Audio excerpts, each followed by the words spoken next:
Continuing with the reactions to the girls from the group XG at the beginning of 2025.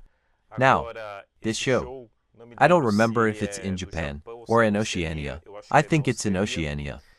Maya came presenting another piece where she performed something more focused on vocals.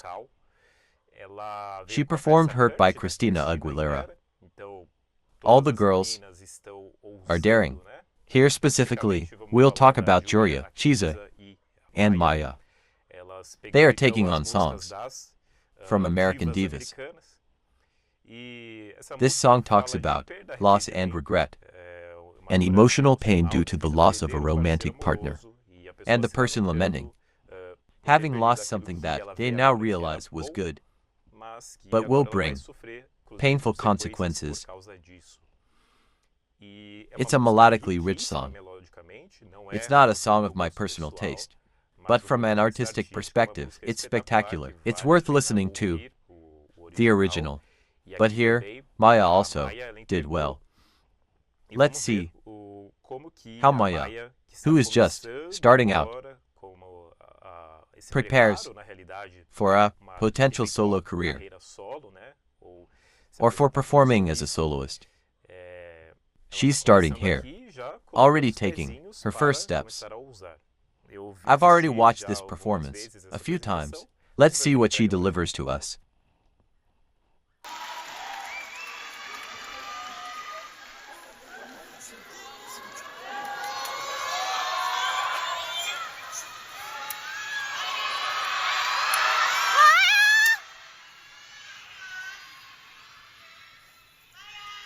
That moment when you're going up on stage, and here she went up. That darkness, hearing everyone's cheers. They are already used to this due to all the journey they've been on for some time now. But doing this as a soloist, it changes completely. If there are 7 people by your side, it makes you relatively calmer. But here it's just you and yourself. But I'll talk more about that later.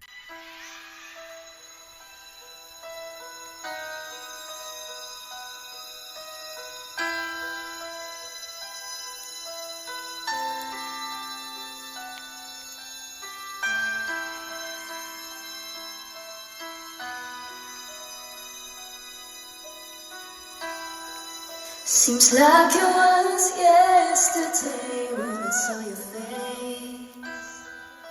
You told me how proud you were, but I walked away.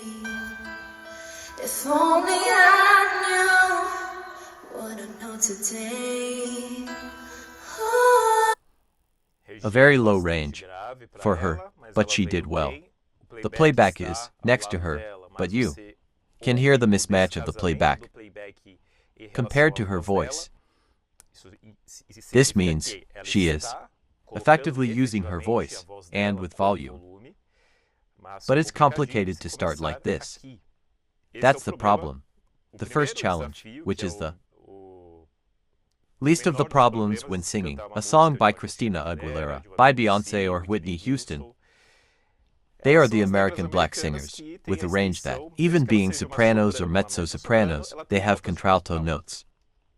They are all mezzo-sopranos, actually, but with enormous vocal ranges. They have many, many low notes, and with a lot of volume. Many high notes and with a lot of volume too, so it's a very big challenge. Here, the singer either raises the pitch of the song, or accepts this here, having less volume, by turning up the playback a bit louder, with more volume, to sustain and sing. But she's doing well, and her timbre is something I'm really enjoying a lot. I'd even say a bit more than Chiz's and Joria's. The timbre, I'm not talking about vocal technique, but the natural characteristic of her voice. If only I knew what I know today. Oh, oh. I would hold you in my arms. I would take the pain away. Thank you for all you've done. Forgive all your mistakes.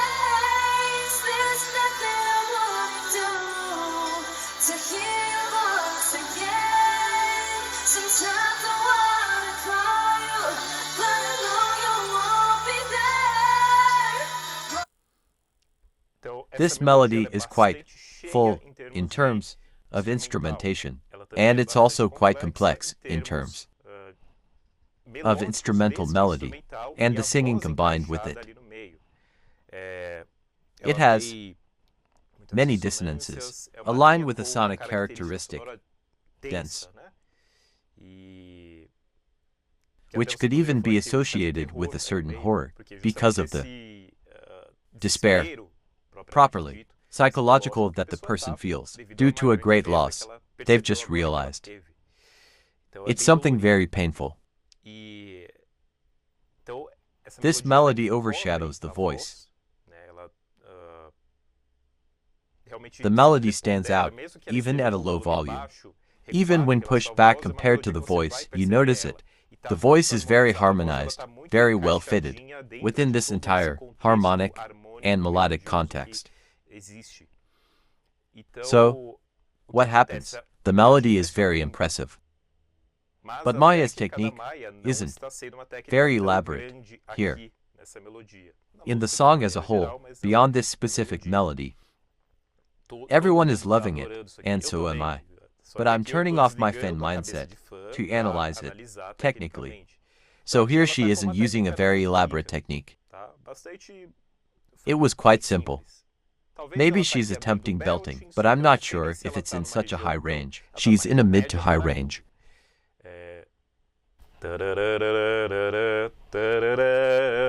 Here, she goes higher, hitting a higher note that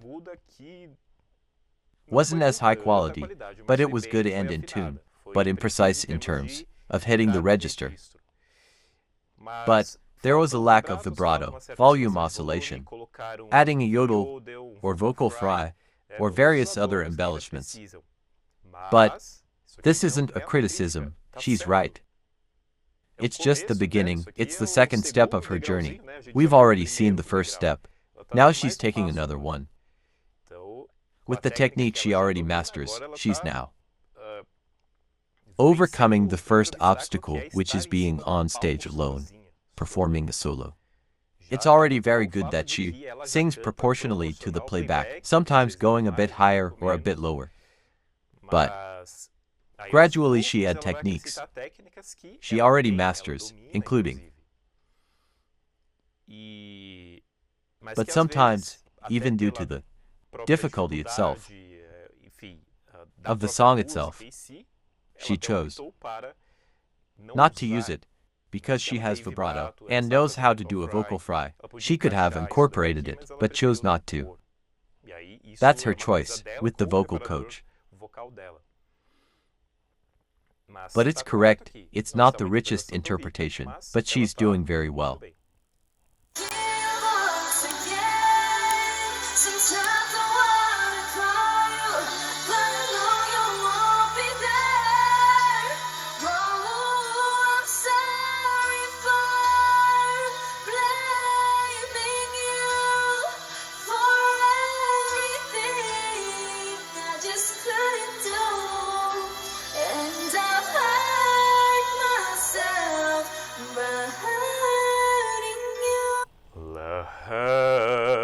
Here, she added a certain embellishment. She moved from chest voice and hit that high note, not in chest voice, but in mixed voice, which is between chest and head voice, blending several registers. But here she went into falsetto and returned. The playback was in sync, so it's hard to tell if it was done with quality or not, but we didn't notice any breaks. This part of the melody also has this tension, which is a deep pain of regret and near despair over losing a romantic partner. And this brings a lot of beauty, even though the technical interpretation is drier. The song becomes very beautiful, really. It was a good choice on her part, especially because of this, given the performance. It covers up the simplicity with which she chose to perform. Perhaps she wanted to test singing a song where she stays the entire time in a straight tone, singing a sequence of prolonged notes that remain in the high range. Maybe she wanted to test that. And in doing so, she works on the support to sustain that range. That might have been the case too. There are several possibilities we don't really know. So, we're speculating and trying to analyze. The interpretation is dry but very good. Everything is in tune, everything is fine.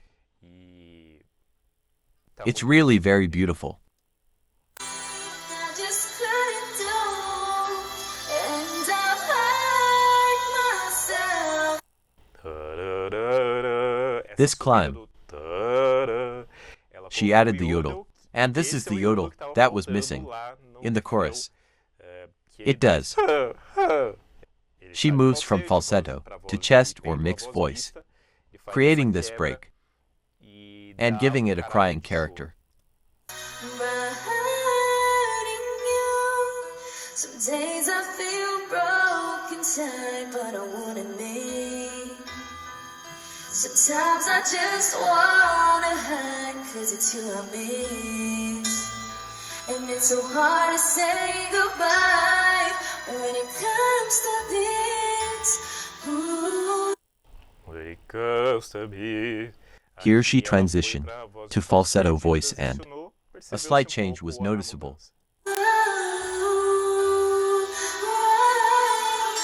you tell me why when it comes to this?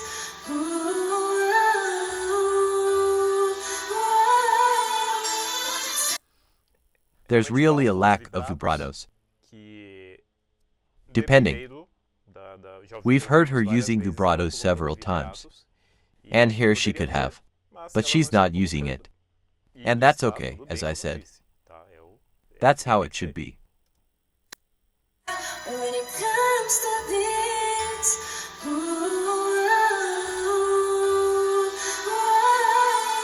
won't you tell me I was wrong? Would you help me understand? Are you looking down upon me? Are you proud of who I am? There's nothing I wouldn't do to have just one more chance to look into your eyes and see you looking back. She has the vocal tone of pop singers from 2010 onwards, from 2010 or 2015 onwards, and singers who, especially, tend to sing electronic music. Take, for example, Zed, Porter Robinson, or other DJs from 2010 onwards, and observe the singers who perform the melodies, which are usually more focused on choruses, with fewer lyrics and verses. Maya has this electronic characteristic. In fact, I don't know if, perhaps, Simon asked her to do this dry interpretation, to give her this characteristic because her voice sounded very much in this style here, like singers from the electronic world. It fits. It had a very interesting metallic tone, a more metallic vocal timbre, and it worked. Now, I don't know. I don't know if it's an interpretive choice of hers. If it's because of that, I'm speculating. In any case, it's still beautiful. Have just one more chance to look into your eyes and see you looking back. Oh, I'm sorry for blaming you for everything I just couldn't do. There's no vibrato, nothing, to dry. But it has its beauty. Here too, she could add other embellishments. You can listen to some version by Christina Aguilera, some live version, or the original itself. Then you'll see all the embellishments she adds. Of course, I'm in no way comparing her to Christina Aguilera. As I said, this is her beginning on this upward trajectory she's taking. Obviously, and she's taking a risk by tackling a complex song from an American diva. It's very well done and perfect.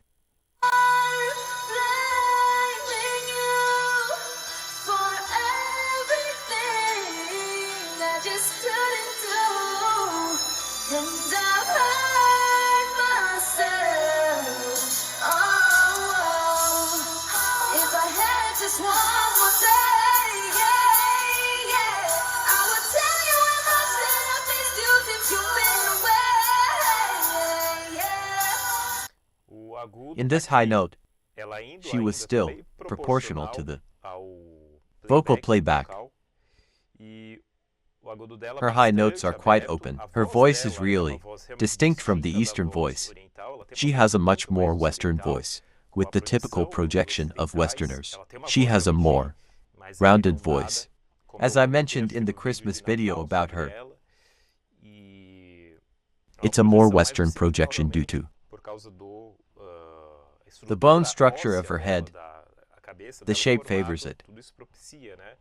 Of course, also the structure itself of the vocal apparatus. This makes her not have the characteristics of metallization and nasality that are common in Eastern voices. Her voice is Western.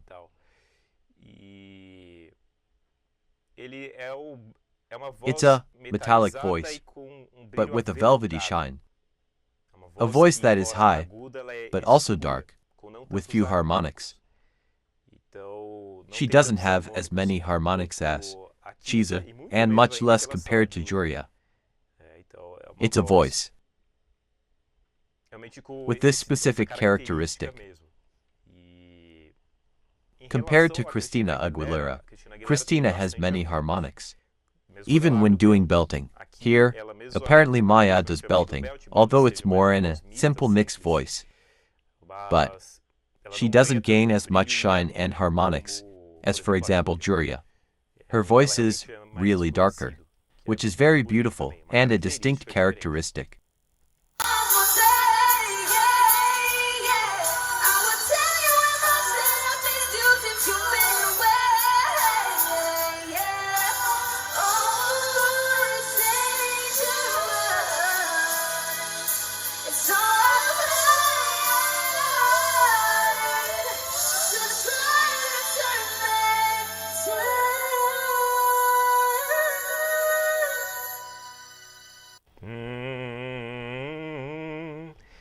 In this ending, she used falsetto and made a smooth transition.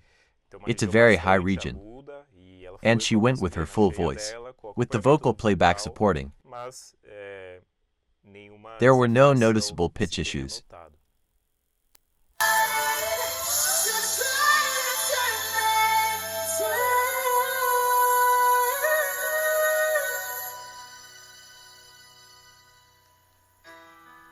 I'm sorry for blaming you for everything I just couldn't do, and I've hurt myself. The contrast now, in the ending. This entire final part, this phrase was done in falsetto.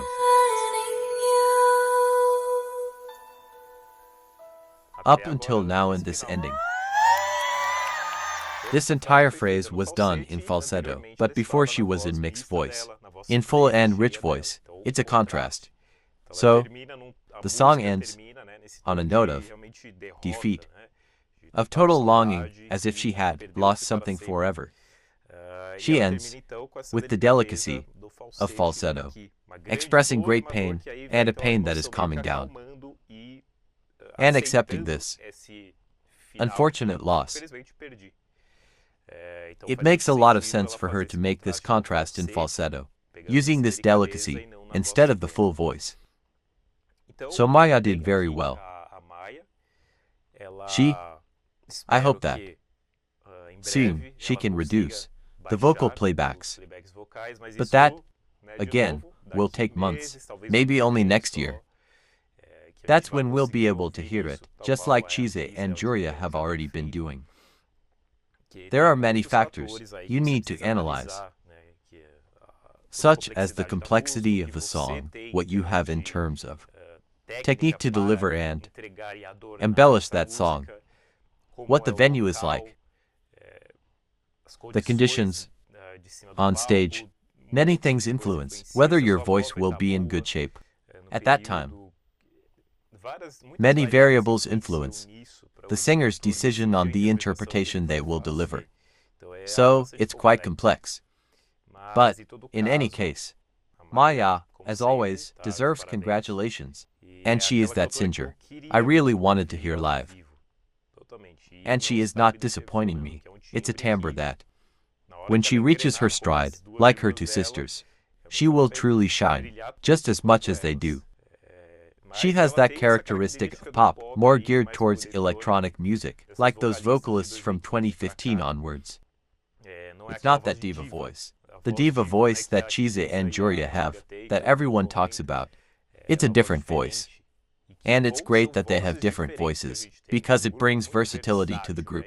And this is noticeable when they come together live, because the studio ends up masking this. But live, you can perceive the vocal richness of each one, and this brings richness to the music. So congratulations to Maya, this is the way. All the points here are technical, about what could or couldn't be done, based on my perception and my know-how. If you enjoyed this reaction, leave your like below, your comment, and subscribe to the channel to see more videos like this. Consider providing some financial support below with the super thanks button, or in the first pinned comment with the PayPal link. Alright, see you.